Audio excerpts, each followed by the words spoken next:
सैनिक स्कूल के एग्जाम में जनरल नॉलेज का महत्व बहुत अधिक है। आज के इस वीडियो में हम जनरल नॉलेज जनरल साइंस से रिलेटेड एक महत्वपूर्ण टॉपिक कोशिका यानी कि सेल के बारे में पढ़ाई करने वाले हैं। यह वीडियो सैनिक अल्फा बैच का एक रिकॉर्डेड वीडियो है जिसमें हम कोशिका के बारे में पढ़ने वाले हैं। ठीक है, सैनिक अल्फा बैच में आपको सभी subject maths, GK, GI language के अंतर्गत हिंदी इंग्लिश बहुत ही बेहतरीन ढंग से पढ़ाए जाते हैं। इसमें आपको वीडियो लेक्चर्स मिल जाएंगे, एक्सरसाइज क्वेश्चंस मिल जाएंगे, साथ में चैप्टर टेस्ट की सुविधा है। जो बच्चे भी इनरोल करेंगे उनके लिए टेलीग्राम ग्रुप होगा, वहाँ बच्चे कुछ अपने डाउट भेज सकते हैं। ठीक है, कुछ बच्चे क्वेश्चन सॉल्व करते हैं, कुछ जो तेज बच्चे होते हैं आंसर दे देते हैं, साथ में कुछ डाउट्स बच्चों को रह जाते हैं तो उससे रिलेटेड क्वेश्चन हम बिल्कुल सॉल्व करा देते हैं। ठीक है, तो सैनिक अल्फा बैच है। इस बैच के बारे में आप जानकारी प्राप्त करने के लिए हमारे हेल्पलाइन नंबर 6260388361 पर कॉल करके इन्फॉर्मेशन ले सकते हैं। ठीक है, आगे आप पढ़ेंगे कोशिका के बारे में। हेलो बच्चों, बहुत बहुत स्वागत है आप सभी का द्रोड़ स्कूल में। बच्चों, आज से आपका एक नया चैप्टर स्टार्ट हो रहा है जिसका नाम है function of body parts of animal and plants, यानी कि जानवरों और पादपों यानी पौधों के जो संरचनात्मक संगठन, यहाँ पे मतलब उनके पार्ट्स के बारे में जानेंगे, उनके क्या कार्य हैं। ठीक है, जैसे अगर हम नॉर्मल बात करें जानवरों जीव के जो अंग होंगे, ठीक है, हाथ पैर हो गए, लंग्स हो गए, फेफड़े हो गए, ठीक है, लीवर हो गए, किडनीज हो गए, उनके क्या वर्क हैं। साथ में ऑर्गन्स तो हो गए, ऑर्गन सिस्टम भी पढ़ लेंगे कि कौन कौन से अंग, जैसे हम खाना खाते हैं, ठीक है, तो खाने का पाचन हो रहा है, ठीक है, डाइजेशन हो रहा है, उसमें कौन कौन से जो ऑर्गन है, जो अंग है हमारे, ठीक है, वो सहायक होते हैं। ठीक है, बाकी कौन कौन से ऑर्गन सिस्टम होते हैं, दिमाग में संकेत कैसे पहुंचता है, हम कुछ भी कार्य करते हैं। ठीक है, आपने देखा होगा अचानक से आप सो रहे होते हैं, ठीक है, सो रहे होते हैं, अगर कोई गर्म पानी का गिलास आपसे यहाँ टच कर दे तो अचानक से आप एक्टिव हो जाते हैं, लेकिन आपका दिमाग तो सो रहा होता है, लेकिन फिर आपको कैसे पता चलता है, अचानक से आप हाथ हटा देते हैं भले आप सो रहे हैं। ठीक है, कैसे होता है ये सब चीजें अभी मैं आपको सिखाऊंगा। साथ में अगर बात करें प्लांट्स की, तो प्लांट्स के पार्ट्स में देखिए जैसे लीव्स हो गए, उसकी रूट्स हो गए, फ्लावर हो गए, फ्रूट हो गए, सब के बारे में पूरा प्रोसेस अच्छे से बताया जाएगा। ठीक है, आराम से ध्यान से पूरा अच्छे से पढ़ते हुए आप सभी को चलना है। देखिए हम पढ़ने क्या क्या वाले, इस लेक्चर में क्या क्या पढ़ेंगे हम स्टार्टिंग से आपको बता दूं, सब कुछ बहुत अच्छे ढंग से पढ़ाया जाएगा। इसको क्या क्या मैं अलग अलग पार्ट में डिवाइड कर दूंगा, क्योंकि एक ही बार अगर पूरा मैं बता दूं तो लंबा लेक्चर हो जाएगा। ठीक है, अलग अलग पार्ट में डिवाइड करके आपको मैं यहाँ पे बताने वाला हूं। देखिए पहले सेल यानी कोशिका के बारे में पढ़ेंगे। ठीक है, कोशिका फंडामेंटल जो मतलब मूलभूत इकाई, फंडामेंटल यूनिट ऑफ लाइफ। ठीक है, जीवन की मूलभूत इकाई सेल्स, यहां से स्टार्ट करेंगे। ठीक है, स्ट्रक्चर कैसा होता है सेल का, इसका सेल क्या है, ऑर्गेनेल्स। इसके बाद उसके बारे में डिफरेंस की जो नॉर्मल होते हैं, जो एनिमल सेल प्लांट सेल में क्या डिफरेंस होता है, बहुत अच्छे तरीके से आपको अच्छे से समझाया जाएगा सेल के बारे में, उसके बारे में जितने भी डिफरेंस, उसके जो पार्ट होते हैं, जो अंग होते हैं, सब कुछ पढ़ाया जाएगा। ठीक है, अब आ जाएंगे सिस्टम। अब हम पढ़ लेंगे सेल के बारे में, सेल से किस प्रकार से टिश्यूज बन रहे हैं, टिश्यू से किस प्रकार से क्या बने, ऑर्गन बने, ऑर्गन सिस्टम। इसके बाद फिर हम धीरे से ऑर्गन सिस्टम में कितने प्रकार के ऑर्गन सिस्टम होते हैं, ठीक है, हमारा शरीर किस हिसाब से बनता है, कैसे बनता है। जैसे आप नॉर्मल देख रहे हैं हाथ पैर आपको दिख रहा है, लेकिन ऐसा नहीं, सेल्स अंदर काम करती होती है, अलग अलग सेल्स होती हैं, सब कुछ यहाँ पे बताया जाएगा। अब देखिए ऑर्गन सिस्टम के अंदर क्या है, डाइजेस्टिव यानी पाचन सिस्टम, पाचन तंत्र। ठीक है, इसके बाद मस्कुलर स्केलेटल सिस्टम हो गया, रेस्पिरेटरी सिस्टम हो गया, एनिमल एंड देयर क्या है, रेस्पिरेटरी सिस्टम, वो तो बता दिया जाएगा अलग से। ठीक है, नर्वस सिस्टम आ गया यहाँ पे। इसके बाद है सर्कुलेटरी सिस्टम, एक्सक्रीटरी सिस्टम हो गया। इसके बाद function of some parts of animal body, ये भी आपको समझाया जाएगा। इतने पार्ट्स में डिवाइड है, इसके बाद और भी होगा अभी। देखिए अब प्लांट के बारे में पढ़ेंगे, parts of plant, functions of part of plant and some examples, कुछ एग्जांपल्स ले लेंगे। ठीक है, कि कौन से प्लांट है, जैसे आपसे क्वेश्चन पूछा जाता है ना एग्जाम में कि कौन से रूट है, कौन सी स्टेम है, पूछा जाता है तना और जड़, बताइए पेपर में आपके पूछा गया है। बहुत सारे क्वेश्चंस बनेंगे, आपको अच्छे से बहुत ही बेसिक से समझाया जाएगा। बेसिक जितनी जरूरी चीजें हैं सब कुछ आपको यहाँ पे पता चल जाएंगी। ठीक है, चलिए अभी स्टार्ट करते हैं। अब बारी है कोशिका किसे कहते हैं। कोशिका, आपको शरीर दिख रहा होगा, ठीक है, हाथ दिख रहे हैं, पैर दिख रहे हैं, बाल दिख रहे हैं, ठीक है, नाक दिख रही होगी, कान दिख रहे होंगे। ठीक है, तो ये सब किस हिसाब से बने हैं, आपको अंग दिख रहे हैं, लेकिन उनके बनने के पीछे की कहानी क्या है, किस तरीके से बनते हैं, आपको अभी पता नहीं होगी, तो मैं आपको समझाऊंगा। ठीक है, तो याद रखिए आप सभी, सबसे पहले cell is the structural and functional unit of life. जीवन की मतलब समझिए, पहले तो मूलभूत फंडामेंटल यूनिट है इसका। जैसे यहां पे लिखा कोशिका, जीवन की मतलब समझिए सबसे छोटी चीज होती है सेल, कोशिका सबसे छोटी चीज शरीर में। अगर आप, ठीक है, तो क्या होता है संरचनात्मक, यानी कि जो लिखा है यहाँ पे स्ट्रक्चर, यानी जितने भी जो सेल्स होती हैं, ठीक है, उनकी संरचना अलग अलग होती है, अलग अलग आकृति होती है, ठीक है, और उनके वर्क, यानी कि देखिए यहाँ पे क्या लिखा हुआ है फंक्शन, तो उनके वर्क भी अलग अलग होते हैं, ठीक है। जैसे नर्व सेल हो गई, ब्लड सेल की बात कर लें, या मसल सेल, सबकी जो डिजाइन, जो स्ट्रक्चर जो होगा ना, स्ट्रक्चर वो सबका अलग अलग होगा, ठीक है, सबके कार्य भी अलग अलग होंगे, ठीक है। तो इस तरीके से बताया गया है कि cell is the fundamental and structural unit of, functional तो है ही है, जो आपको फंडामेंटल मूलभूत जीवन की इकाई क्या है, सेल है, ठीक है। स्ट्रक्चर होती है फंडामेंटल, पूछा जाए तो डायरेक्ट सेल, ठीक है। अब सभी जीव जो होते हैं कोशिका से बने होते हैं। अब ये क्वेश्चन आ गया कि सभी जीव कोशिका से किस प्रकार से बने होते हैं, ठीक है। All organism is made for cells. अब कैसे बने होते हैं आपको मैं समझाता हूं, सुनिएगा। जैसे कि अब बात करें हम यहां पे ब्रिक, ठीक है, ईंट हमने ले ली, ठीक है। अब ईंट को जोड़ के हमने बना दी दीवार, ठीक है, दीवार बना दी, ठीक है। अब दीवार बन गया, इससे बन जाएगा आपका रूम, क्या बन जाएगा, रूम बन जाएगा। अब रूम जो होते हैं अलग अलग रूम्स होते हैं ना, अलग अलग रूम, ठीक है। जैसे किचन हो गया, कोई आपका बेडरूम हो गया, हॉल हो गया, ठीक है।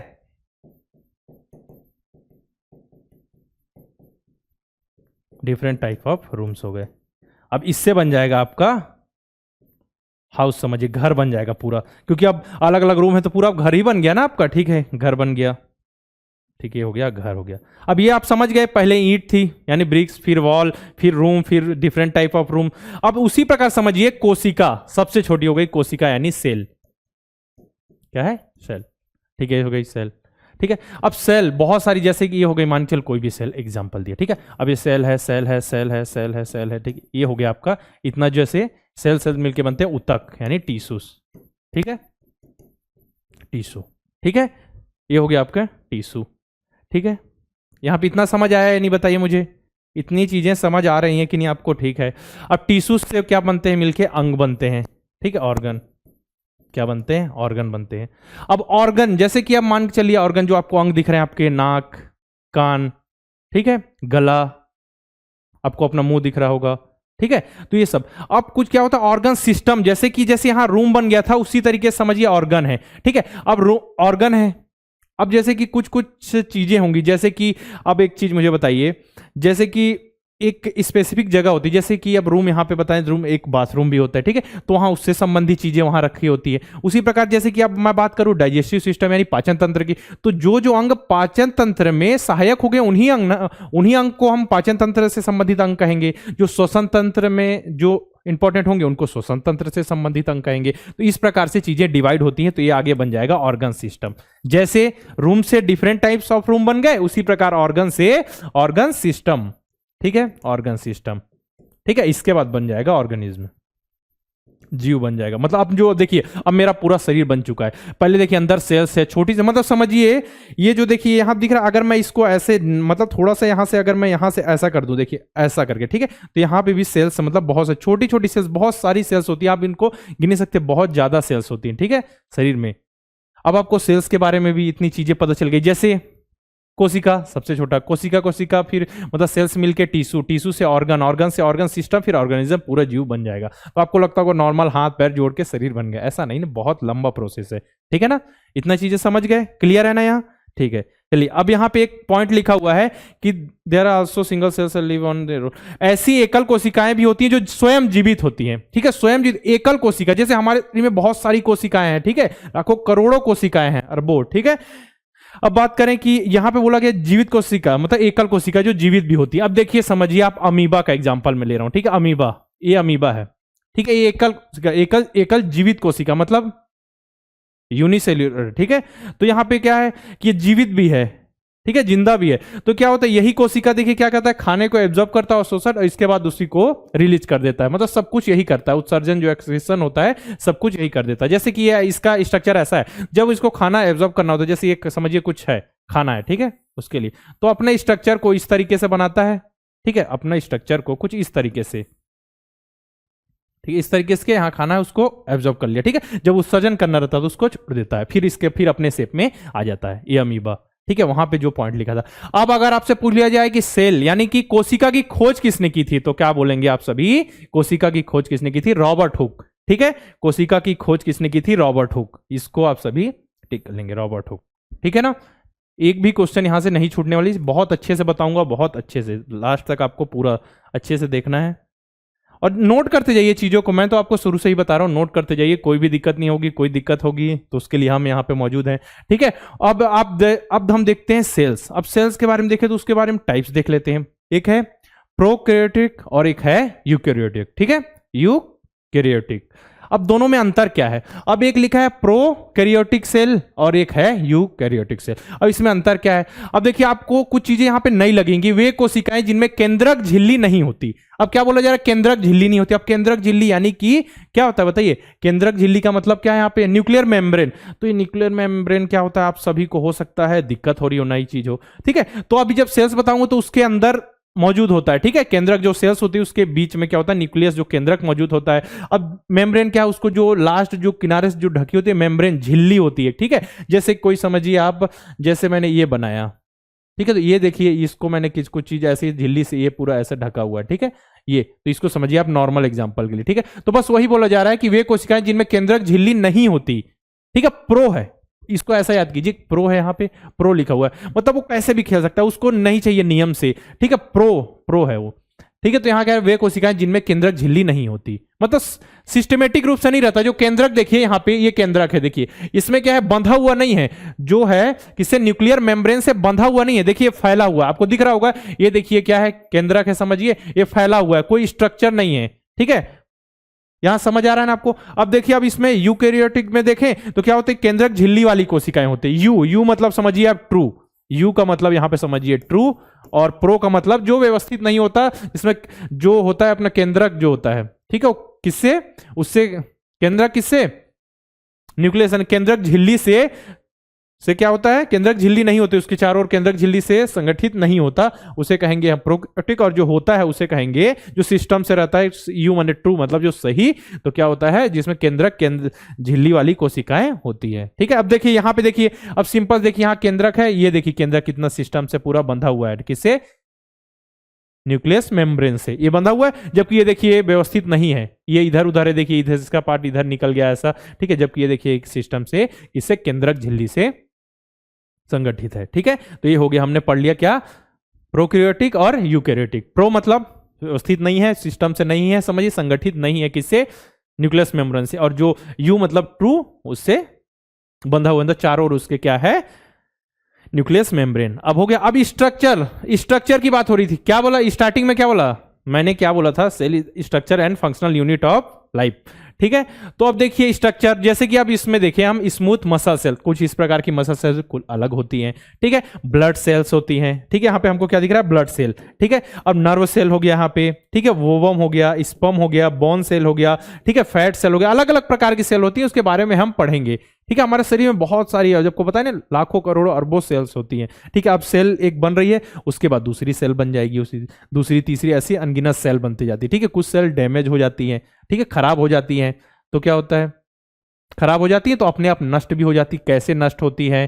ठीक है, उनके लिए ऊर्जा कहां से मिलती है, सब कुछ पूरे मैं उसको अभी समझाने वाला हूं। ठीक है, अब हम पढ़ते हैं आगे कि देखिए, अब यूनिसेल एक है कि देखिए, अब सेल के बारे में पढ़ा, कोशिका। अब एक होती है यूनिसेलर, मतलब एक कोशिकी, और एक होता है मल्टीसेलर, मतलब बहुकोशिकी। ठीक है, अब एक कोशिका वाले कुछ जीव होते हैं। ठीक है, जिसमें एक कोशिका मौजूद हो, जिस जीव में एक कोशिका, उसे एक कोशिकी कहते हैं। ठीक है, यहां पे समझ गए हम। लार्जेस्ट सिंगल सेल अगर आपसे पूछ लिया जाए तो क्या है? ऑस्ट्रिच का जो एग है, मतलब ऑस्ट्रिच का जो अंडा होता है, वो लार्जेस्ट क्या है? Single cell. अगर ये क्वेश्चन पूछा जाए तो इसको अभी से टिक कर लीजिए, ये क्वेश्चन आप नोट कर लीजिएगा। ठीक है, लार्जेस्ट सिंगल सेल क्या है? ऑस्ट्रिच का एग। ठीक है, स्मॉलेस्ट अगर सिंगल सेल पूछा जाए तो क्या है? Mycoplasma gallisepticum. ठीक है, ये आपको थोड़ा नाम कठिन लग सकता है, लेकिन याद रखिएगा, क्या नाम है ये? Mycoplasma gallisepticum. ठीक है, क्लियर? चलिए आगे बढ़ते हैं। मल्टीसेल्यूलर मतलब दो या दो से अधिक। यूनिसेल्यूलर मतलब एक कोशिका रहे तो एक कोशिका जीव कहेंगे। ठीक है, यूनिसेल्यूलर कहेंगे। अगर दो या दो से अधिक है तो फिर क्या कहेंगे? मल्टीसेल्यूलर। ठीक है, जिसमें कोशिका, जैसे हम लोग, हमारे शरीर में कितनी कोशिकाएं हैं? दो या दो से अधिक है ना, बहुत सारी है। दो या दो से अधिक रहे तो क्या हो जाएगा? मल्टीसेल्यूलर। ठीक है, वही लिखा हुआ है। तो जैसे जो फंगस होते हैं, फंगी होते हैं, वो आ जाएंगे आपके एग्जांपल्स में। पादप यानी प्लांट्स जो होते हैं उसमें 2 से अधिक कोशिकाएं होती है, 2 या 2 से अधिक। जंतु एनिमल्स जो होते हैं, ठीक है, जो हम लोग हैं सभी, ठीक है। अगर बात सिंगल सेल वाले में बताया आपको, अमीबा, जैसे अमीबा का एग्जांपल दिया था, सिंगल सेल है, जीवित सिंगल सेल, ठीक है। पैरामीशियम हो गया, बैक्टीरिया हो गया जो जीवाणु होता है, ठीक है। जीवाणु जो होता है वही क्या है, जीवाणु। और पैरामीशियम अमीबा, उसको मैंने बता दिया सिंगल सेल के बारे में, अमीबा के बारे में, ठीक है। तो ये हो गया अपना यूनिसेलर और मल्टी सेलुलर, ठीक है। मल्टी सेल्यूलर हो गया, यूनिसेल्यूलर। अब चलिए देखिए, वही चीज हिंदी में है, नोट कर लीजिएगा, ठीक है। शुतुरमुर्ग का अंडा जो होता है, सबसे बड़ी एकल कोशिका पूछा जाए, सबसे छोटी एकल कोशिका पूछा जाए तो माइक्रोप्लाज्मा गैलीसेप्टिकम, इसको तो याद करके लिख ही लीजिएगा, इसको तो भूल भी सकते हैं क्योंकि बहुत ज्यादा, ठीक है। इसको नोट कर लीजिए आप सभी।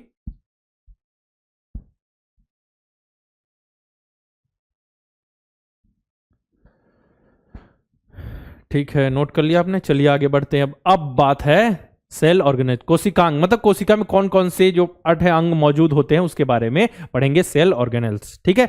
अब देखिए यहां पे आपको जो दिख रहा है वो क्या है, एनिमल सेल। इसके बाद है ये है अपना प्लांट सेल, ठीक है। तो दोनों के बारे में पढ़ेंगे, दोनों में कुछ ना कुछ डिफरेंट होता है, ठीक है। कोशिका के अंदर जो जो पार्ट होते हैं, कुछ उसमें समानताएं होती है बहुत सारी, और कुछ होती है भिन्नता, यानी कुछ डिफरेंसेस होते हैं, उसके बारे में हम यहाँ पे बात करेंगे। देखिए कौन कौन से पार्ट होते हैं इसके बारे में, अभी बेसिक जो इंपॉर्टेंट पार्ट है वो मैं आपको बता दूंगा। जैसे ठीक है, न्यूक्लियस हो गया, यहाँ पे क्या है, न्यूक्लियस, ठीक है, ये होता है केंद्रक, ठीक है। न्यूक्लियोलस, केंद्रिका हो गया, ठीक है। और साथ में साइटोप्लाज्म हो गया, कोशिका द्रव्य। प्लाज्मा मेम्ब्रेन, प्लाज्मा मेम्ब्रेन बोलिए, सेल मेम्ब्रेन बोल सकते हैं आप, ठीक है। कोशिका झिल्ली, इसके बाद है गोल्जी कॉम्प्लेक्स हो गया, लाइसोसोम हो गया यहाँ पे, ठीक है। इसका माइटोकॉन्ड्रिया, इतने आपके लिए जरूरी है। तो ये क्या है आपका, ये क्या है, एनिमल सेल, ठीक है, याद रखिएगा। आपको अभी पता नहीं होगा तो मैं आपको बता दूं क्या है एनिमल सेल। तो यहाँ पे दोनों मैं आपको एक बार दिखा देता हूं, उसके बाद जितने भी अंग जो जरूरी है उसको मैं बता दूंगा, ठीक है। एनिमल सेल, ये देखिए प्लांट सेल है, प्लांट सेल के जो भी सेल ऑर्गेनेल्स हैं, ठीक है, उसमें भी न्यूक्लियस है, ठीक है। देखिए यहां भी न्यूक्लियस है, ठीक है, यहां भी न्यूक्लियस मिल गया, यहां भी न्यूक्लियस आपको दिख रहा है। यहां सेल वॉल है, लेकिन यहां सेल वॉल नहीं है, देखिए यहां सेल वॉल नहीं, प्लाज्मा मेम्ब्रेन, यानी यहां पे आप सेल लिख लीजिए, सेल मेम्ब्रेन या प्लाज्मा मेम्ब्रेन, ठीक है, ठीक है। सेल मेम्ब्रेन, बस वो मेम्ब्रेन तो सेम है, ठीक है, सेल रहेगा वहां पे, लिख सकते हैं दोनों, प्लाज्मा मेम्ब्रेन है, सेल मेम्ब्रेन कह सकते हैं आप, ठीक है। यहाँ पे देखिए, यहाँ पे लार्ज वॉक्यूल है, मतलब जो होता है रिक्त स्थान टाइप से, खाली जगह, ठीक है। तो यहाँ होता है बड़ा और उसमें होता है छोटा होता है, ठीक है। इसलिए कि माइटोकॉन्ड्रिया, ये तो आपको बता दूंगा, सबसे फेमस क्वेश्चन बनता है कि कोशिका का ऊर्जा गृह, पावर हाउस ऑफ सेल किसे कहते हैं, माइटोकॉन्ड्रिया। क्यों कहते हैं बताने के लिए मैं बताऊंगा आपको, ठीक है, आराम से, कोई दिक्कत नहीं है। चलिए इसको आप एक बार देख लीजिए, इसके जो पार्ट्स हैं एक बार अच्छे से देखिए आप सभी, कोई भी आराम से बिल्कुल देखते चलिए।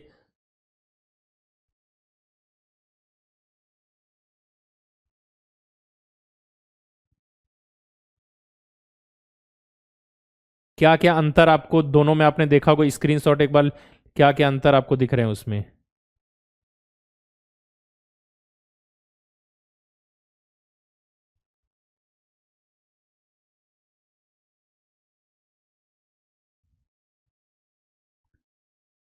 कोई अंतर दिख रहा है, चलिए ठीक है। सेल मेम्ब्रेन हो गया, अब इसमें अंतर और क्या होगा तो बता ही दूंगा, पहले पढ़ते चलते हैं, ठीक है। अब देखिए स्टार्ट करते हैं प्लाज्मा झिल्ली यानी कोशिका झिल्ली से, ठीक है। यानी प्लाज्मा मेम्ब्रेन बोलिए या सेल मेम्ब्रेन बोलिए, ठीक है। तो ये होती क्या है, सबसे बाहर होती है, समझिए, ठीक है, सबसे बाहरी आवरण। देखिए यहां लिखा है कोशिका का सबसे बाहरी आवरण है, ठीक है। जो कोशिका जैसे कुछ बाहरी आवरण, वहीं से सामान वगैरह जो भी, जब सामान का कहने का मतलब कुछ जैसे किराने का सामान की बात नहीं हो रही, जैसे यहाँ पे हमने जो पानी हो गया, ठीक है, वहां पे छोटे छोटे छिद्र होते हैं जिसके माध्यम से अंदर जाते हैं, जैसे प्रोटीन्स हो गई, कुछ चीज अंदर प्रवेश करती है, ठीक है। तो कोशिका की सामग्री को उसके बाहरी आवरण से अलग करता है, ठीक है, ठीक है। यहाँ पे ये समझ आ गया। अगला देखते हैं, वो तो हो गया प्लाज्मा झिल्ली कोशिका के अंदर और बाहर कुछ सामग्री प्रवेश और निकास, मतलब जो प्रवेश, मतलब जो समझिए एंट्रेंस भी है और एग्जिट भी वहीं से होता है। छोटे छोटे छिद्र होते हैं जिसके माध्यम से आप सभी, आप बॉडी में समझिए, इतने से जगह में, अगर मैं बताऊं इतने से जगह में आपको लगभग 10,000 से ज्यादा सेल्स मिल जाएंगे, ठीक है। इतने से जगह में इतने सारे सेल्स मिल जाएंगे, समझ रहे हैं ना। तो इस तरीके से आपको, मतलब आप सोच नहीं सकते उतने सेल्स, आप तो यहां सोचेंगे तो बहुत छोटे छोटे जो सेल्स होते हैं, ठीक है। तो यहां पे हमने बात जान लिया प्लाज्मा झिल्ली यानी कोशिका झिल्ली बोल लीजिए, प्लाज्मा मेम्ब्रेन या फिर सेल मेम्ब्रेन किस प्रकार से होते हैं, किस प्रकार से बाहरी आवरण है, जो भी चीजें होती हैं उसको क्या है, एंट्रेंस भी और एग्जिट के लिए यूज होते हैं। क्लियर। अगला देखते हैं कि साइटोप्लाज्म क्या होते हैं, कोशिका द्रव्य क्या होते हैं। कोशिका द्रव्य क्या होते हैं, देखिए कोशिका द्रव्य मतलब समझिए जेल के जैसा होता है जो कोशिका को भरता है। प्लाज्मा झिल्ली और जो अपना नाभिक यानी कि यहां पे केंद्रक आएगा, ठीक है, केंद्रक, नाभिक सकते हैं केंद्रक के बीच में होता है। तो देखिए आपको कैसा समझाता हूं मैं, यहां पे एक चीज देखिएगा, यहां पे देखिए आप सभी, जैसे ये है, यहाँ पे किधर गया साइटोप्लाज्म, जैसे ये वाली जगह है जो देखिए ये केंद्रक है, ये पूरा जो है एक जेली जैसे संरचना से भरी हुई, जेली जैसे संरचना, ठीक है। तो ये पूरी तरीके से जेली जैसी संरचना है।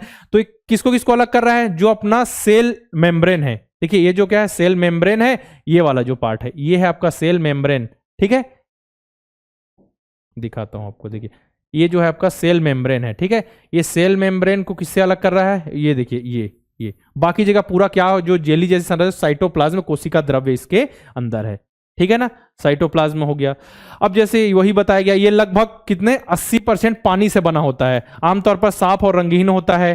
तो जितने भी अंदर में जो भी उसके सेल्स के ऑर्गेनल होते हैं, ठीक है, माइटोकॉन्ड्रिया हो गया, राइबोसोम हो गए, या फिर बात करें गोल्जी बॉडी, आदि सभी कोशिका द्रव्य में तैरते रहते हैं, मतलब उसी के अंदर होते हैं, ठीक है। It is a gel like substance that fill the cell and between the plasma membrane and the nucleus. It made of about 80% of water and usually clear and colorless. Cell organelles such as mitochondria, ribosome और Golgi bodies. ठीक है। अब कोशिका भित्ति की बात हो रही है, कोशिका भित्ति, ठीक है, कि कोशिका भित्ति,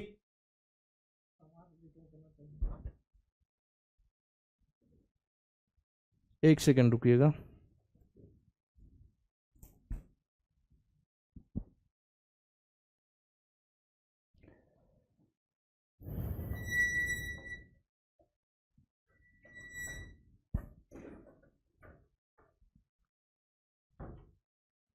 हाँ अब बताइए, वो डिस्टरबेंस हो गया था, कोई आ गया था, ठीक है। चलिए, तो अब यहाँ बात हो रही, हमने किसके बारे में बात कर लिया कि सेल के बारे में क्या कर दिया, सेल मेम्ब्रेन के बारे में बात कर लिया, या फिर बोला जाए उसको प्लाज्मा मेम्ब्रेन। उसके बाद हमने बात कर लिया साइटोप्लाज्म कोशिका द्रव्य के बारे में, ठीक है। अब बारी है कोशिका भित्ति। अब ये बताइए कोशिका भित्ति, भित्ति यानी दीवार होती, सेल वॉल, वो किस में मौजूद होती है, ठीक है। तो देखिए जो हमने बात की क्या सेल मेम्ब्रेन की, वो दोनों में होती है, मतलब कि जो हमने जंतु कोशिका और साथ में अगर बात करें पादप कोशिका यानी एनिमल सेल और प्लांट सेल दोनों में होती है। लेकिन अगर बात करें सेल वॉल की, तो सेल वॉल केवल प्लांट सेल में होती है, ठीक है, इसमें प्लांट सेल पादप कोशिका में, ठीक है। तो वही लिखा हुआ plant cell in addition to the plasma membrane have another rigid outer covering the called the cell wall is present in the bacteria and fungi, ठीक है। वही लिखा हुआ है इसमें कि जो उसमें सेल मेम्ब्रेन तो होता ही है पादप में, साथ में सेल वॉल होता है, जो देखिए आउटर मोस्ट लेयर, ये जो सबसे बाहर जो दिख रहा है ब्लैक कलर में आपको जो दिख रहा है सबसे बाहरी क्या है सेल वॉल। और जबकि जो अगर बात करें हम एनिमल सेल में, तो ये जो होता है ये जो है सेल मेम्ब्रेन है, जैसे जो ये दिख रहा है, ठीक है, ये है सेल मेम्ब्रेन, उसके अंदर एक और यार मतलब सेल वॉल सबसे बाहर, उसके अंदर सेल मेम्ब्रेन होती है। तो ये सेल मेम्ब्रेन जो होती है जंतु कोशिका में क्या है सबसे बाहर, एनिमल सेल में सबसे बाहर होती है, ठीक है, उसमें सेल वॉल नहीं होती, किसमें जंतु कोशिका एनिमल सेल में सेल वॉल नहीं होती। क्लियर है ना। चलिए आगे बढ़ते हैं। अब न्यूक्लियस केंद्र, समझिए एक दिमाग है, सेल यानी कि कोशिका का दिमाग है, ठीक है। जितनी भी चीजें तो कोशिका का दिमाग कहते हैं, सभी को अपने अपने फंक्शनल जो कार्य होते हैं उनको डिवाइड कर दे कि ये दिमाग की जैसे है, ठीक है, केंद्रक। अब मैंने साइटोप्लाज्म में क्या बताया था कि कोशिका झिल्ली यानी कि सेल मेम्ब्रेन और कि उसके केंद्रक के बीच में जो लिक्विड होता है, ठीक है, जेली जैसी संरचना होती है, जेल जैसा जो 80% वाटर से बना होता है वो क्या है साइटोप्लाज्म, ठीक है। तो केंद्रक के बारे में जान लिया। अब केंद्रक ये हो गया, देखिए आपका ये हो गया केंद्रक, ठीक है। अब केंद्रक में मैंने क्या बताया था, केंद्रक जिसका केंद्रक झिल्ली ना हो, केंद्रक है लेकिन केंद्रक झिल्ली यानी कि क्या होता था, न्यूक्लियर जो आपको बताया ना मेम्ब्रेन, मतलब केंद्रक झिल्ली से ना घिरा हो, संगठित ना हो, तो क्या बताया था अगर प्रो है मतलब वो व्यवस्थित नहीं है तो क्या प्रोक्रियोटिक हो जाएगा, ठीक है। और यूकैरियोटिक कब होगा, जब वो क्या है उससे संगठित होगा, जब जैसे कि जो अपना इस सेल है मतलब केंद्रक है, समझिए, ठीक है, न्यूक्लियस है, देखिए न्यूक्लियस चारों न्यूक्लियस मेम्ब्रेन से घिरा हुआ है, ठीक है, इस हिसाब से इसको समझते हुए चलेंगे, ठीक है। अब देखिए केंद्रक होता क्या है, केंद्रक झिल्लियों से बंधा हुआ था जिसके अंदर क्रोमोसोम, अब देखिए ये केंद्रक है यानी न्यूक्लियस, इसके अंदर होते हैं क्रोमोसोम्स। अब क्रोमोसोम्स गुणसूत्र क्या होते हैं, ठीक है, गुणसूत्र क्या होते हैं, हमको पता है कि 22 जोड़ी जो गुणसूत्र होते हैं वो समान होते हैं, ठीक है, क्या होते हैं समान। अलग कौन से होते हैं, जैसे देखिए 22 जोड़ी, 22 पेयर में, ठीक है, पेयर में, ठीक है। तो 22 जोड़ी हो गए तो कितना हो गया, 44 हो गया। बाकी दो, यानी टोटल 23 होते हैं। तो अब उसमें जो 23वां है उसको क्या है, दो हिस्से में बांट दीजिए, मेल और फीमेल, ठीक है। इतना आपको जानने की जरूरत नहीं, बस बेसिक आपको बता देना, ठीक है। मेल रहे तो एक्स वाई हो जाएगा और उसमें रहेंगे दो एक्स एक्स, ठीक है। फीमेल रहेंगे तो इस हिसाब से रहते हैं 23। अगर पूछा जाए टोटल कितने गुड्स होते हैं तो 23, और समान कितने होते हैं 22, और बाकी एक जो है महिलाओं पुरुषों में अलग अलग होता है। एक में हो जाता है एक्स, अगर पुरुषों की बात करें मेल में, ठीक है, और फीमेल में एक्स एक्स, ठीक है, और मेल में एक्स वाई, ठीक है। अब देखिए क्या होता है, केंद्रक के अंदर क्रोमोसोम्स होते हैं और क्रोमोसोम्स में डीएनए मौजूद होते हैं। अब डीएनए क्या है, डीएनए क्या होता है पता है कि नहीं आपको, डीऑक्सी राइबो न्यूक्लिक एसिड, ठीक है। डीएनए आपको पता है, डीएनए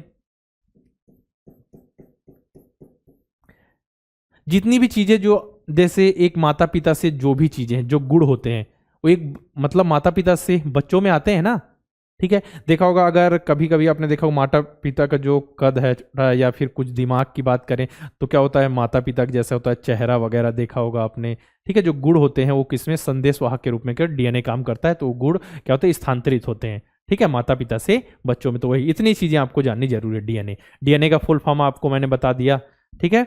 डीएनए का फुल फॉर्म क्या होता है, डीऑक्सी राइबो न्यूक्लिक एसिड, ठीक है, राइबो न्यूक्लिक एसिड, याद रहेगा सभी को डीएनए का फुल फॉर्म। तो जो भी बता रहा हूं उसको आप सभी, डीएनए है तो डीएनए को आप खोज कर लिखिएगा, क्या है, deoxy ribo nucleic acid. Okay clear, चलिए आगे बढ़ते हैं। अब क्रोमोसोम्स यानी गुणसूत्र के बारे में बता दिया। अब देखिए माइटोकॉन्ड्रिया, माइटोकॉन्ड्रिया आपके लिए बहुत ज्यादा, जैसे अब एक सेल बन रही है, समझिए ये सेल है, ठीक है, सेल, इसके अंदर जो भी उसके क्या है ऑर्गेनल्स है, ठीक है। इससे सेल से दूसरी सेल बनी, फिर इसी सेल, तो ये सेल के पास समझिए कि इसके पास जो है जैसे माइटोकॉन्ड्रिया, तो ये अपने आप ऊर्जा बनाना स्टार्ट कर देगी, ऊर्जा बनाना, क्योंकि ऊर्जा की जरूरत तो पड़ेगी, तो ऊर्जा यानी एनर्जी बनाना स्टार्ट कर देगी। तो एनर्जी देखिए प्रोड्यूस, एनर्जी प्रोड्यूस करेगी। जो इसमें जो एनर्जी होती है वो किसके रूप में होती है, एटीपी के रूप में, ठीक है। किसके रूप में, एटीपी के रूप में, एटीपी के रूप में क्या होती है, इसमें एनर्जी संचित हो, एनर्जी बनाती है, समझ रहे हैं ना। एनर्जी किसके रूप में, एटीपी के रूप में यहां पे मौजूद होती है, ठीक है।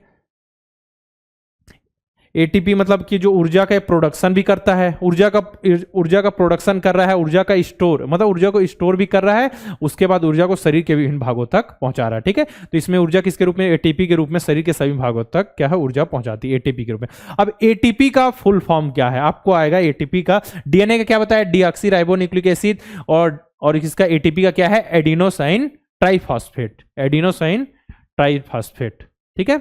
डीएनए का डीऑक्सी राइबोन्यूक्लिक एसिड और एडिनोसिन ट्राइफॉस्फेट किसका है, एटीपी के रूप में ऊर्जा रिलीज होती है, याद रखिएगा, ठीक है। जितनी भी रासायनिक क्रिया होती है उसमें क्या है, जो ऊर्जा होगी, जितनी भी रासायनिक क्रियाओं के लिए माइटोकॉन्ड्रिया एटीपी के रूप में ऊर्जा प्रदान करती है। हमारे शरीर में जितनी भी रासायनिक क्रिया होंगी उसके लिए क्या है, जो माइटोकॉन्ड्रिया एटीपी के रूप में ऊर्जा प्रदान करती है, ठीक है। अब जैसे कि हमने प्रोटीन लिया शरीर में, ठीक है, तो उससे क्या ऊर्जा में कन्वर्ट हो गए शरीर के सभी हिस्सों तक। जैसे हम ले रहे हैं, शरीर हमारा कमजोर हो गया, ठीक है, कमजोर पड़ रहा है, तो हम जैसे कि एनर्जी के लिए ले रहे हैं, ठीक है, ऊर्जा जो भी हम जैसे प्रोटीन्स लिए, प्रोटीन शरीर के वृद्धि के लिए होता है ना, तो शरीर का तभी तो ग्रोथ होता है। देखिए जैसे मसल्स है, जैसे मसल्स है, तो मसल्स में आपको ज्यादा किसकी जरूरत पड़ेगी, माइटोकॉन्ड्रिया, जो यहाँ पे जैसे मतलब ज्यादा से ज्यादा, क्योंकि इनको चाहिए एनर्जी, ठीक है। तो देखा होगा आपने, ज्यादा यहाँ की जो मसल्स को माइटोकॉन्ड्रिया की जरूरत पड़ती है, ठीक है। कोशिका का पावर हाउस क्यों कहते हैं आपको मैंने बता दिया, यहाँ पे प्रोडक्शन हो रहा है इसका, उसका स्टोरेज, उसके बाद इसके सभी जो तक क्या है ऊर्जा पहुंचाई जा रही है, एटीपी के रूप में ऊर्जा संश्लेषित होती है, यहाँ पे आपको बता दिया, ठीक है। तो इसे क्या है, कोशिका का पावर हाउस, ठीक है। कोशिका का पावर हाउस किसे कहा जाता है, ऊर्जा गृह किसे कहा जाता है, माइटोकॉन्ड्रिया, ठीक है। अब देखिए यहाँ पे क्या लिखा हुआ है, माइटोकॉन्ड्रिया झिल्ली से बंधे कोशिका अंग होते हैं जो कोशिका की जैव रासायनिक प्रतिक्रियाओं को शक्ति देने के लिए आवश्यक रासायनिक ऊर्जा प्रदान करते हैं, ठीक है। Mitochondria is the membrane bound cell organelles that generate most of the chemical energy needed to the power of cells biochemical reactions, ठीक है। तो चीजें समझ आ रही हैं, धीरे धीरे आपको सब कुछ एक एक पार्ट आपको समझ आ रहा हो। अब बात करें लाइसोसोम की। अब लाइसोसोम क्या होता है, इसे ही कहते हैं आत्महत्या की जैली, सुसाइडल बैग ऑफ सेल, ठीक है, सुसाइड, ठीक है, सुसाइड बैग है, सुसाइडल बैग ऑफ सेल क्यों कहते हैं, जैसे आपने देखा होगा आपकी सेल्स अगर काम कर रही है, ठीक है, तो कभी कभी सेल्स खराब हो जाती है, सेल्स खराब हो गई या वहां कुछ गंदगी जमा हो गई, ठीक ठीक है। जैसे आप आपका जो समझिए भोजन दिनचर्या सब कुछ नहीं सही मात्रा में पोषक तत्व तो नहीं ले रहे हैं, ठीक है, या ज्यादा खा रहे हैं, सभी से दिक्कत है, ज्यादा खाने कम खाने सभी से, मतलब एक संतुलित भोजन आपको लेना है, ठीक है, जिसमें सभी पोषक तत्व मौजूद हों, ठीक है। मान के चला ऐसा नहीं हो रहा है, बहुत लगातार ऐसा हो गया, ठीक है, और आपकी प्रतिरोधक क्षमता भी सही नहीं है, ठीक है, प्रतिरोधक क्षमता तो हो गई, जो आपकी सेल्स है वो डैमेज यानी खराब होने लगी, मतलब खराब होने लगेगी, तो क्या होती है, खराब होती उस कंडीशन में क्या लाइसोसोम जो होती है अपने आप को खुद नष्ट कर ले, जिससे पूरी सेल डिस्ट्रॉय हो जाती है, जिससे वो वाली काम नहीं करती, तो फिर बीमारी आपको नहीं होती, खुद को डिस्ट्रॉय कर लेती है। कई बार क्या होता है ये खुद को नष्ट जैसे कि कुछ ज्यादा मात्रा में ज्यादा खराब हो जाती है, तो फिर दिक्कत हो जाती है, जैसे कैंसर वगैरह हो जाते हैं, सेल्स जो बेकार सेल्स बन जाती है ना, आपने देखा होगा, तो बस वही है, ठीक है। अपने आप को क्या है, इन कोशिकांगों में हाइड्रोलाइटिक एंजाइम संग्रहित होते हैं, ये एंजाइम कोशिका को ही नष्ट कर दे, पूरी कोशिका को ही अपने आप को खुद नष्ट कर लेती है, इसीलिए क्या कहते हैं, सुसाइडल बैग ऑफ सेल, ठीक है ना। बस इतना ही इसमें कॉन्सेप्ट है कि किसको क्या कहा जाता है, अगर लाइसोसोम पूछा जाए तो सुसाइडल बैग ऑफ सेल, और क्या है पावर हाउस ऑफ सेल कौन है, माइटोकॉन्ड्रिया। ओके, अगला देखते हैं। अब देखिए प्लास्टिड है। अब प्लास्टिड क्या होता है, प्लास्टिड के टाइप क्या होते हैं, तो इसको देखते हैं। प्लास्टिड क्या है, जैसे कि आपने देखा होगा कि जो क्या होते हैं पौधों शैवाल में पाए जाते हैं, और ये प्रकाश जो वर्णक जो कलर नहीं देते, जो आपने देखा होगा कलर देने के लिए, जैसे कि जो प्लांट सेल और जो पौधों इसमें पाए जा रहे हैं, ठीक है, तो कलर प्रोड्यूस करते हैं। प्लास्टिड केवल जैसे आप उसमें नहीं, एनिमल सेल में नहीं होते, ये वो प्लांट सेल में होते हैं, ठीक है। प्लांट सेल पौधों में पाए जाते हैं, शैवाल यानी कि आपकी बात करें एल्गी में पाए जाते हैं। प्रकाश संश्लेषण प्रयुक्त वर्णक यानी जो कलर देने के लिए, देखा होगा आपने, जैसे कि आपकी जड़ का कलर अलग होता है, पत्तियों का कलर अलग होता है, ठीक है, फूल और जो फ्रूट्स होते हैं आपके, फ्लावर होते हैं, उनका कलर तो उसके कलर होता है। अब प्लास्टिड होते हैं, इनके भी टाइप्स होते हैं, ठीक है, प्लास्टिड के टाइप होते हैं, तो क्या क्या टाइप होते हैं देखते हैं, क्या क्या होते हैं। ल्यूकोप्लास्ट हो गया आपका, क्रोमोप्लास्ट हो गया, ठीक है, इसके बाद हो गया क्लोरोप्लास्ट, क्या हो गया क्लोरोप्लास्ट। अब देखिए ल्यूकोप्लास्ट क्या होता है, ल्यूकोप्लास्ट क्या होता है, कलरलेस होता है, ठीक है, ये नॉर्मल जानकारी, बस प्लास्टिड याद रखिएगा, प्लास्टिड किसमें पादप कोशिकाओं में पाया जाता है, ये क्या होता है कलरलेस होता है, ठीक है। कलरलेस होने के बाद ये क्या होता है, न्यूक्लियस के आसपास होता है, सराउंडेड नियर द न्यूक्लियस यानी केंद्र के पास होता है, ये होता है रंगहीन, कलरलेस होता है, साथ में न्यूक्लियस के पास होता है, न्यूक्लियस यानी आपके केंद्र के पास होता है, ठीक है। जो नॉन ग्रीन सेल्स होती हैं, ठीक है, नॉन ग्रीन, जैसे रूट और स्टेम की बात करें, किसकी किसकी एग्जाम्पल देखिए, पहले में एग्जाम्पल देखिए, पहला लिख रहा हूं समझिए, पहला दूसरा हो गया, ये तीसरा हो गया, ठीक है। तो पहले में जो एग्जाम्पल लिखें, जैसे आपके रूट हो गई, ठीक है, नॉन ग्रीन, ये ग्रीन थोड़ी होते, रूट हो गई, स्टेम हो गई, ठीक है, ये किसके रूप में होते हैं, ये क्या लाइकोप्लास्ट, एक कलरलेस होती हैं, आपको मैंने बताया कलरलेस होती है, न्यूक्लियस यानी केंद्रक के पास होती हैं, ये हो गया। अब देखिए क्रोमोप्लास्ट, दूसरा क्या है अपना क्रोमोप्लास्ट, इसके टाइप्स है प्लास्टिड के, ठीक है। तो क्रोमोप्लास्ट क्या है, येलो और रेडिश कलर, जैसे येलो कलर या रेडिश कलर, उस टाइप का कलर, मतलब लाल टाइप से कलर, उस टाइप के कलर के लिए क्या होते हैं जो प्लास्टिड, ये भी एक प्रकार का प्लास्टिड है, कौन, क्रोमोप्लास्ट।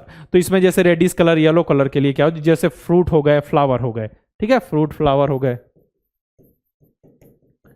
जो मैं बता रहा हूं उसको ध्यान से सुनिए और नोट करते जाइए, ये चीजें आपको याद रखनी पड़ेंगी, ठीक है। थर्ड, अब जैसे अब क्लोरोप्लास्ट, जो हरा कलर होता है, इसे हरित लवक कहते हैं, ठीक है। अगर पूछा जाए कि किचन ऑफ अगर सेल कहा जाता है, रसोई घर, कोशिका का रसोई घर किसे कहा जाता है, क्लोरोप्लास्ट, क्लोरो, ठीक है, क्रोमो और क्लोरो में कंफ्यूज नहीं हो रहा, क्लोरोप्लास्ट यानी हरित लवक, जो थर्ड है उसको हिंदी में कहते हैं हरित लवक, उसे, ठीक है। अब क्लोरोप्लास्ट के अंदर होता है क्लोरोफिल, ठीक है, उसे कहते हैं, क्या कहते हैं उसे, किचन ऑफ सेल, या फिर समझिए कोशिका का क्या, रसोई घर, क्लियर है ना। देखिए प्लास्टिड किस में पाया जाता है बताइए, पादप कोशिका में। प्लास्टिड किस में मौजूद होता है, प्लास्टिड किस में होता है बताइए, प्लास्टिड केवल पादप कोशिका यानी प्लांट सेल में, एनिमल सेल में नहीं होता, ठीक है। एक प्रकार प्लास्टिड, ये जो मैंने आपको बता दिया ग्रीनिश प्लास्टिड है, जो ये हरित लवक जो है ना, ये क्या है, ग्रीनिश प्लास्टिड है। प्लास्टिड के प्रकार भी बता दिए मैंने, प्लास्टिड, ठीक है। अब देखिए वॉक्यूल, रसधानियां या रिक्तियां, समझिए मतलब खाली स्थान, जो खाली जगह रहता है, जैसे मैंने बाल्टी भर ली, समझिए इसको ऐसा समझिए, एक मैंने बाल्टी भरी, ठीक है, मतलब एक बाल्टी ली, उसमें पानी भर दिया, तो वो क्या हो गया, जो पानी भरा हो गया साइटोप्लाज्म, जो फैला हुआ है, जो बताया ना, एक द्रव्य के रूप में होता है, जेली के रूप में सब तरफ, ठीक है। अब उसमें मैंने एक ऐसी चीज डाल दी जिसमें कुछ नहीं जा सकता, मतलब खाली रहेगा वो, ठीक है, खाली रहेगा। ठीक है, तो ये खाली जो जगह है, देखिए जो खाली जगह दिख रही है आपको, कहां पे दिख रही है खाली जगह बताइए? ये है वॉक्यूल। ये जो खाली जगह है जो क्या दिख रही है आपको, ये वॉक्यूल है। ठीक है, अब जो खाली जगह है, अब इस खाली जगह में जैसे जैसे गंदगी हो गई, जो भी, ठीक है, गंदगी यहाँ पे इकट्ठा हो जाती है। जब गंदगी इकट्ठा हो जाती है सब कुछ ये, ठीक है, तो क्या होता है, गंदगी इकट्ठा हो गई, इसके बाद क्या होता है, जब सेल नष्ट होने, मतलब सेल खराब होने लगती है, तो क्या है, जो फिर लाइसोसोम, जो आपको बताया कि लाइसोसोम खुद को नष्ट, डिस्ट्रॉय कर देता है, खुद को डिस्ट्रॉय कर देता है। क्लियर है ना? यहाँ पे देखिए, यहाँ पे मैंने बताया आपको लाइसोसोम, देखिए यहाँ पे क्या है, इन कोशिकांगों में हाइड्रोलाइटिक एंजाइम संग्रहित होते हैं। ठीक है, याद रखिए क्या है, हाइड्रोलाइटिक एंजाइम होते हैं। ये एंजाइम कोशिका को ही नष्ट कर देते हैं, हाइड्रोलाइटिक एंजाइम। ठीक है ना? तो बस वही बता रहा था। ठीक है, यहाँ पे क्लियर हो गया कि आपको एग्जांपल भी दे दिया मैंने बाल्टी का। ठीक है, पानी भर के जो है वो है साइटोप्लाज्म, और जो हो गया रिक्तिया वॉक्यूल होता है। ठीक है, अब वॉक्यूल जो होता है वो जरूरी मौजूद हो सब जगह, वॉक्यूल हर जगह। जैसे कि अब प्लांट सेल और अगर बात करें दोनों में, तो वॉक्यूल किस में मौजूद होते हैं? दोनों में होते हैं, लेकिन अंतर क्या होता है? अंतर होता है छोटे और बड़े का। ठीक है, इसमें देखिए, इसमें लार्ज वॉक्यूल होता है, वहां पे स्मॉल वॉक्यूल होता है। ठीक है ना, स्मॉल वॉक्यूल होता है। रसधानी बोला जाता है, तो यही लिखा वो रिक्त स्थान, और यहां लिखा पोषक तत्व पानी के भंडारण जैसा कार्य करता है, अपशिष्ट पदार्थों को संग्रहित करता है, कोशिका को संदूषित प्रदूषित होने से बचाता है। ठीक है, अपशिष्ट पदार्थ जब जिसमें भर जाएंगे ज्यादा, तो इसके बाद क्या होता है, जैसे सेल खराब होने लगी तो लाइसोसोम अपने आप को नष्ट कर लेते हैं। ओके, अब इतनी सारी चीजें हमने पढ़ ली, इतनी सारी चीजें, सब कुछ हमने प्लांट सेल के बारे में जान लिया, एनिमल सेल के बारे में जान लिया, बाकी हमने प्रोकैरियोटिक जान लिया, यूकैरियोटिक जान लिया, यूनिसेल्यूलर जान लिया, और मल्टीसेल्यूलर, सब कुछ हमने पढ़ लिया, उसके ऑर्गेनेल्स पढ़ लिए। अब दोनों सेल्स के बारे में बहुत अच्छे से, अब उनमें क्या क्या डिफरेंसेस है? सब में सब कुछ था, आपको स्टार्टिंग में बताया कि प्लांट सेल में सेल वॉल एक्स्ट्रा होती है, जबकि एनिमल सेल में ये नहीं होती, बताया था ना आपको, याद है? ठीक है, प्लास्टिड के बारे में भी बताया कि किसमें प्लास्टिड होता है, किसमें बिग वॉक्यूल होता है, और साथ में स्मॉल वॉक्यूल किसमें होता है, ये भी आपको बताया। अब देखते हैं उसमें अंतर। चलिए, पहला सेल वॉल प्रेजेंट, क्या लिखा हुआ है यहाँ पे? Cell wall present. तो सेल वॉल किसमें? सेल वॉल बताया था प्लांट सेल, पादप कोशिका में सेल वॉल होता है। ठीक है, जंतु कोशिका में सेल वॉल नहीं होता। ठीक है, जो पादप कोशिका यानी प्लांट सेल होती है उसमें लार्ज वॉक्यूल, जो खाली जगह जो होती है, रिक्तियां होती है, वो क्या होती है, बड़ा होता है। ठीक है, इसमें क्या होता है, स्मॉल वॉक्यूलस कंपेयर टू प्लांट। ठीक है, प्लास्टिड एट प्रेजेंट, प्लास्टिड जो आपको मैंने बताया, क्या क्या बताया, ल्यूकोप्लास्ट, क्रोमोप्लास्ट, क्लोरोप्लास्ट, तीनों ये क्या प्रेजेंट होते हैं किसमें? प्लांट सेल में, और जबकि एनिमल सेल में प्रेजेंट नहीं होते। ठीक है, समझिए, अब ज्यादातर चीजें प्लांट सेल में मौजूद हैं और एनिमल सेल में नहीं है। ठीक है, generally do not have lysosomes, मतलब जनरली नहीं। इसमें क्या होता है, इसमें देखिए प्लांट सेल में जनरली लाइसोसोम यानी आत्महत्या की जो थैली है, जो कहा जाता है, लाइसोसोम नहीं होते, इसमें नहीं होते। देखिए जनरली नहीं होते, कहीं किसी किसी केस में हो जाए कि जनरली नहीं मौजूद होते, और इनके पास जो होती है एनिमल सेल, जो जैसे हमारे पास, ठीक है, लाइसोसोम होते हैं, लाइसोसोम मौजूद होते हैं। देखिए, they store carbohydrate as starch, जो प्लांट्स होते हैं वो कार्बोहाइड्रेट, जो प्लांट सेल है वो क्या कार्बोहाइड्रेट को स्टार्च के रूप में संग्रहित करते हैं। ठीक है, और जो यहाँ पे क्या है, और यहाँ पे लिखा है एनिमल सेल में द स्टोर क्या है, they store carbohydrate as glycogen, और एक ग्लाइकोजन के रूप में स्टोर करते हैं। किसके रूप में? अगर प्लांट सेल की बात करें तो स्टार्च के रूप में क्या करते हैं, स्टोर करते हैं, और एनिमल सेल की बात करें तो वो ग्लाइकोजन के रूप में संग्रहित स्टोर करते हैं। इतनी चीजें समझ आ गई, बस इतना ही था। इतनी चीजों अच्छे से आप सभी को रिवीजन जरूरी है, आपको रिवीजन करना है, अच्छे से पढ़ना है, एक एक चीज आपको बहुत ही अच्छे ढंग से आपको पढ़ाया जाएगा, कोई भी दिक्कत नहीं आएगी। एक एक टॉपिक, ऐसा कोई सा भी टॉपिक नहीं रहेगा जो आपका छूट जाएगा, बहुत अच्छे से बेसिक से एक एक चीजों को क्लियर करते चला जाएगा। ठीक है, जितनी भी चीजें उसको अलग अलग पार्ट में डिवाइड करके, क्योंकि ज्यादा लंबा लेक्चर अगर होगा तो आपको खुद बोर लगेगा। ठीक है, इसीलिए छोटा लेक्चर रहेगा, चीजों को डिवाइड करके बहुत अच्छे ढंग से आपको पढ़ाया जाएगा। अच्छे से इसका रिवीजन करना है, जरूरी चीजों को नोट करना है।